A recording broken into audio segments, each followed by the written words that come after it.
말씀은 예레미야서 48장 11절에서 25절 말씀까지입니다.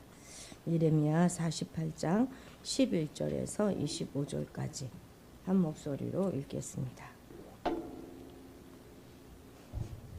모압은 젊은 시절부터 평안하고 포로도 되지 아니하였으므로 마치 술이 그 찢기 위에 있고 이 그릇에서 저 그릇으로 옮기지 않은 같아서 그 맛이 남아있고 냄새가 변하지 아니하였도다.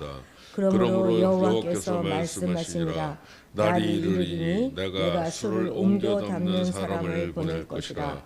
그들이 기울여서 그 그릇을 비기하고 그 병을 부수리니 이스라엘 집이 베델을 의뢰함으로 수치를 당한 것 같이 모압이 그 못으로 말미암아 수치를 당하리로다. 너희가 어찌하여 말하기를 우리는 용사요 능란한 전사라 하느냐. 만군의 여호와라 일컫는 왕께서 이와 같이 말하노라. 모압이 황폐하였도다. 그 성읍들은 사라졌고 그 선택받은 장정들은 내려가서 죽임을 당하니 모압의 재난이 가까웠고 그 고난이 속히 닥하리로다. 그의 사면에 있는 모든 자여 그의 이름을 아는 모든 자여 그를 위로하며 말하기를 어찌하여 강한 막대기 아름다운 지팡이가 부러졌는고 할지니라.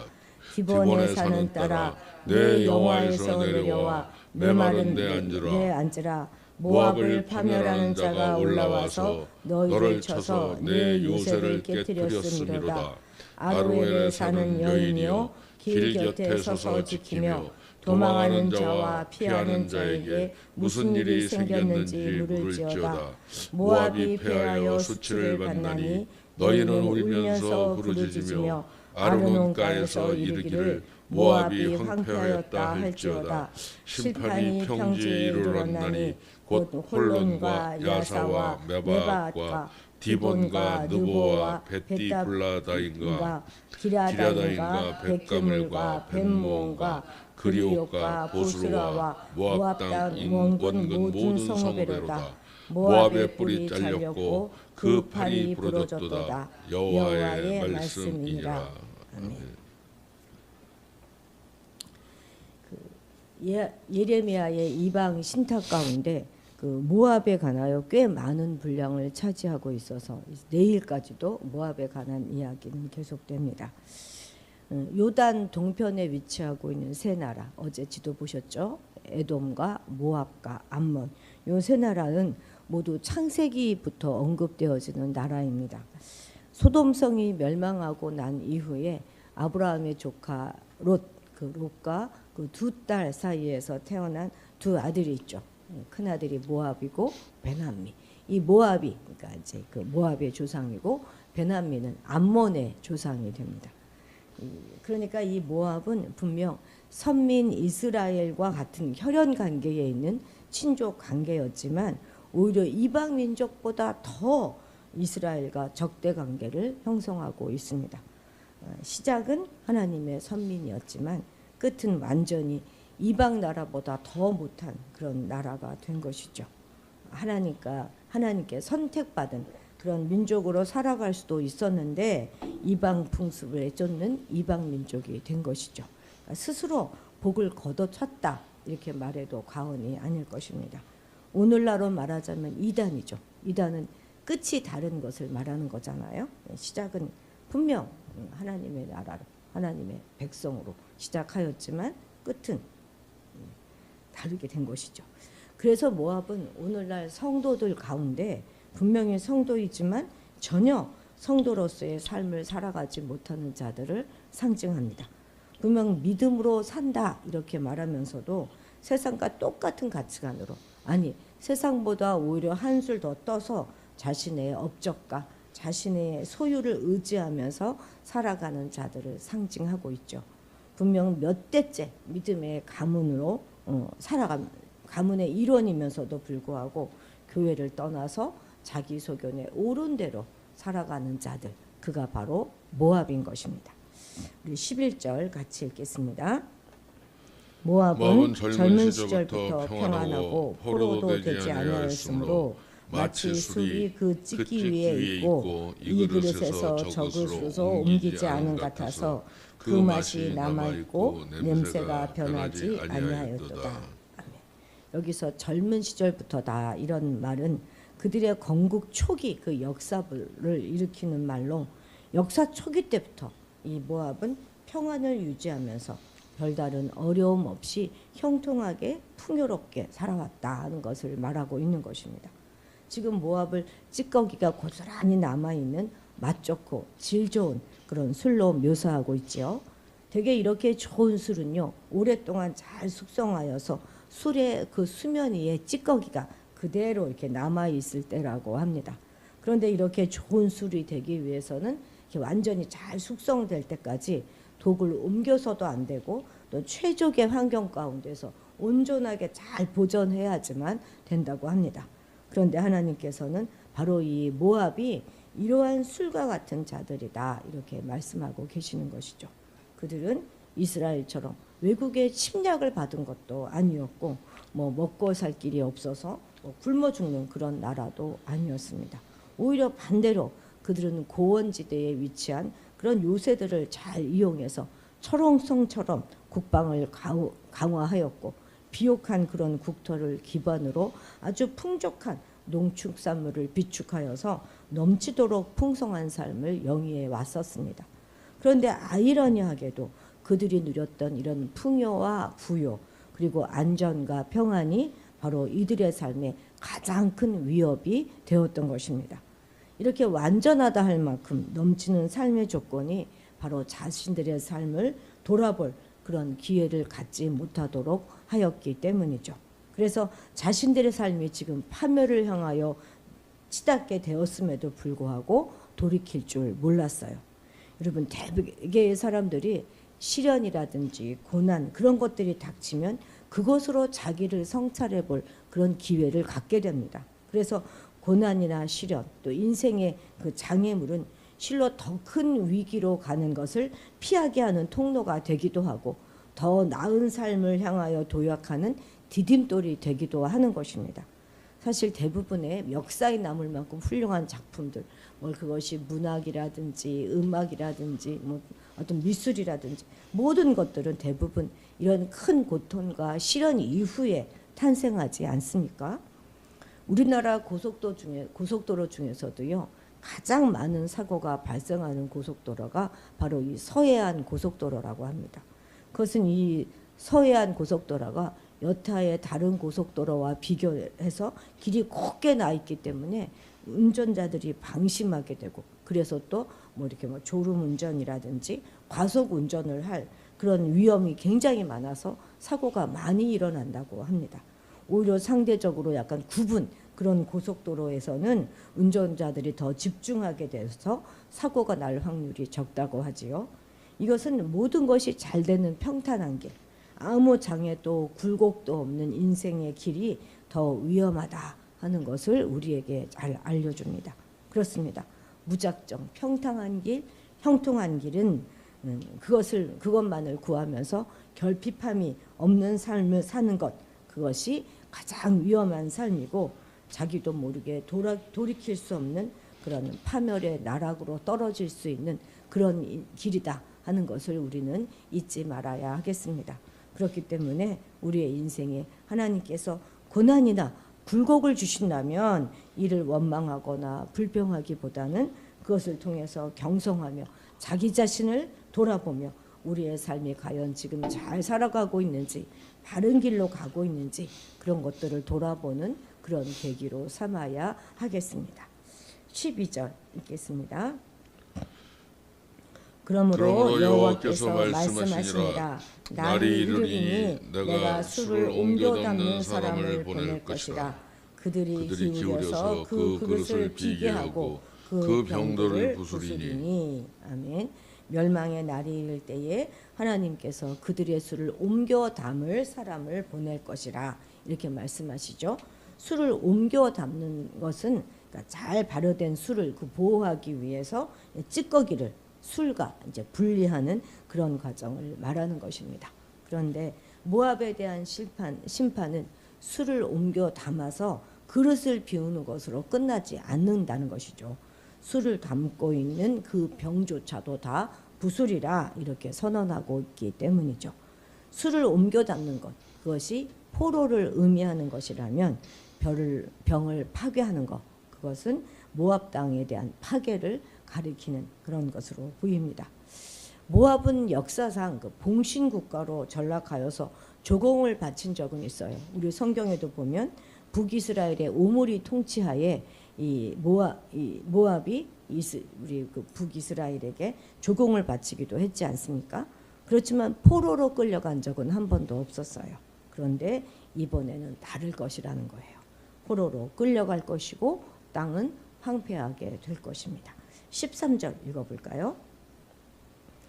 이스라엘 집이 베델을 의뢰함으로 수치를 당한 것 같이 모압이 그못으로 말미암아 수치를 당하리로다. 아멘. 여기서 이스라엘 집은 솔로몬 사후에, 그러니까 이스라엘이 남북으로 분열되고 난 이후에 북이스라엘 왕조를 가리키는 것입니다. 북이스라엘의 초대왕 여로보암은 그 베델과 단에 금송아지를 세우고 그것을 여호와 신앙의 대체물로 삼았던 그 사건을 지금 말하고 있는 것이죠. 여로보암이 이것을 세운 이유는 단 한 가지예요. 그것은 자기 왕조를 굳건히 세우고 지키기 위한 것이었습니다. 그런데 그로 인한 결과는 그의 예상과는 전혀 다른 것이었죠. 그의 왕조는 그와 그의 아들 나답이 왕위를 계승할 때까지 고작 20년에 불과했어요. 20년을 유지하다가 바하사의 반란으로 막을 내리게 되고 말았기 때문이죠. 그런데 이러한 여로보암의 악한 신앙적인 유산은 그 이후에 바하사, 시므리, 오므리, 또 예후 등 모든 반란자의 왕조에서 계속되었습니다. 그래서 열왕기를 읽어보면 이들이 모두 다 여로보암의 길로 갔다 이렇게 기록되어 있지 않습니까? 여로보암이 금송아지를 베델과 단에 세운 것은 물론 민심을 바로잡고 북이스라엘 백성들의 마음이 남유다로 향하는 것을 막고자 택한 방편이었겠지만 결국 그것은 하나님의 진노를 초래하여서 스스로를 파멸하게 만들고 말았습니다. 그런데 이 13절 말씀은 무엇인 것입니까? 북이스라엘과 똑같이 모압 또한 그모스라고 하는 우상을 숭배함으로 그것 때문에 수치를 당할 것이다 이렇게 말씀하고 있습니다. 사실 그들이 한창 우상 숭배를 했을 때만 하더라도 이런 결과를 맞이하게 될 것은 전혀 예상하지 못했을 것입니다. 우상 숭배하는 자들의 이유가 대부분 그렇듯이 이들 또한 현세의 복을 바라는 마음으로 그것들을 숭배했을 것입니다. 하지만 그들의 마지막은 어떠했습니까? 처음에 이 우상을 숭배하기만 하면 전쟁에서 승리도 하고 나라도 부해져서 자신들의 삶이 점점 나아질 것이다 이렇게 생각했겠지만 결국 그 우상들로 인해서 하나님의 진노를 자극하여서 패망에 이르고 말았던 것이죠. 실로 오늘날에도 악인들은 어리석게도 죄악을 행하고 거짓된 일을 행하면서도 다른 이유 때문에 그렇게 하는 것이 아니라 그것이 자신들에게 유익하다 이렇게 생각해서 그 일을 행하고 있습니다. 그리고 실제 그것들은 당장에는 그것이 실제 자기들에게 유익이 되는 것처럼 보이기도 합니다. 그러나 이것은 실로 정말 어리석은 발상이죠. 하나님의 심판이 내려지는 날 악인들, 악한 것으로 무언가 유익을 얻고 성공에 이르고자 했던 그런 자들은 자신들이 의지한 그것이 얼마나 허망하고 실망스럽고 자신들의 삶을 비극적으로 만드는 것인지 똑똑하게 보게 될 것입니다. 뿌린 대로 거두게 하시는 하나님이 살아계시는 한 그들은 결코 좋은 결실을 거둘 수가 없는 것이죠. 결국 그들은 자신들이 의지하고 매달렸던 그 악에 대한 대가를 치르게 될 것이고 결국 수치와 파멸을 면치 못하게 될 것입니다. 17절 읽겠습니다. 그의 사면에 있는 모든 자여 그의 이름을 아는 모든 자여 그를 위로하며 말하기를 어찌하여 강한 막대기 아름다운 지팡이가 부러졌는고 할지니라. 아멘. 여기서 사용된 강한 막대기 아름다운 지팡이란 요 표현은 당시 모압이 주변 국가들에게 상당한 영향력을 끼치는 나라였다 하는 것을 나타내 주고 있습니다. 왜냐하면 막대기, 지팡이는 모두 다 누군가를 지도하거나 인도할 때 그렇게 인도하기 위해서 사용되어지는 것들이었기 때문이죠. 모압은 상당히 막대한 부를 가지고 있었기 때문에 실제로 그들의 영향력은 매우 컸습니다. 그렇지만 모압은 이런 영향력들을요, 어디까지나 자기 자신들만을 위하여 사용했어요. 그들이 가진 막대한 부와 강한 군사력 등은 자신들만의 유익을 위한 것이었습니다. 그래서 하나님은 그들의 강한 막대기와 아름다운 지팡이를 부러뜨리기로 작정하셨던 것이죠. 그런데 이와는 달리 비록 미역한 힘과 권세를 지닌 것 같지만 그 영향력이 갈수록 커지고 그 당대만 아니라 시대와 장소를 뛰어넘어서 많은 사람들에게 선한 영향력을 끼치는 사람들도 정말 많습니다. 성경에 수많은 인물들이 다 그렇잖아요. 다윗도 그랬고 사무엘도 그렇고 또 신약에 와서도 베드로나 그 12사도들도 그렇고 사도 바울도 그렇고 모두 다 그렇습니다. 그들은 다름 아닌 자신에게 주어진 힘과 능력과 은사들을 영원하신 하나님과 또 하나님의 영광을 위하여 또 타인의 유익을 위하여 사용한 자들입니다. 우리에게 무언가 특별한 재능이나 은사가 있습니까? 또한 다른 이들에게 어떤 영향력을 끼칠 만한 그런 것들이 있다면 우리는 그것을 오직 우리 자신들만을 위해서가 아니라 오로지 그것을 타인을 위해서 또한 궁극적으로는 하나님의 영광을 위해서 사용해야 하는 것입니다. 그렇게 할 때 하나님은 우리가 가진 모든 것들 또 그리고 베푸는 모든 것 행하는 모든 일에 복을 주사 형통케 하실 것입니다. 우리들이 끼치는 선하고 의로운 영향력으로 인하여서 주변의 모든 사람들이 복을 받을 것이고 또 그것이 하나님께 영광이 될 뿐만 아니라 대대에 우리의 선한 삶의 영향력이 사람들로 하여금 하나님의 은혜를 깨닫고 생명의 열매를 맺게 하는 밑거름이 되게 할 것입니다. 우리가 가진 모든 것들은 이렇게 귀하게 사용되어지게 되기를 간절히 소원합니다. 기도하시겠습니다. 역사 가운데 그토록 부유하고 풍족했던 모압이 어떻게 멸망하였는가를 똑똑히 보게 하심을 감사드립니다. 모압을 통해 받은 이 교훈을 가슴에 깊이 새기게 하셔서 결코 교만을 멀리하며 겸손하게 살아갈 뿐만 아니라 우리의 모든 은사와 재능을 오직 하나님을 위하여 그리고 이웃을 위하여 사용하며 바꿔나가는 그런 자들이 되게 하옵소서. 또한 믿음의 길을 간다고 하면서 세상의 가치관으로 살아가는 자들이 될까 두렵사오니 우리의 삶의 영역 가운데 세상의 것과 하나님의 것을 정확하게 분별해내어 하나님의 자녀에 걸맞는 그런 삶을 살아갈 수 있게 도와주옵소서. 감사드리며 예수님의 이름으로 기도드렸습니다. 아멘. 아멘. 예, 오늘은 선교사님들을 위해서 기도하는 날입니다. 특히 기독교 박해 국가에서 복음을 전하시는 선교사님들을 위해서 기도해 주시기 바랍니다. 트리키의 김역사 이마라나타 선교사님 한 달 예정으로 돌아오셨는데 계획하신 모든 일들을 잘 마치시고 좋은 쉼을 갖고 돌아가실 수 있도록 기도해 주시기 바랍니다. 이번 주에 있을 강사 초청 예배 또 여름 가족 수련회를 위해서 기도해 주시고 각 가정의 가장들을 위해서도 기도해 주시기 바랍니다. 우리 다 같이 주님의 이름을 크게 부르고 기도해 주시기 바랍니다.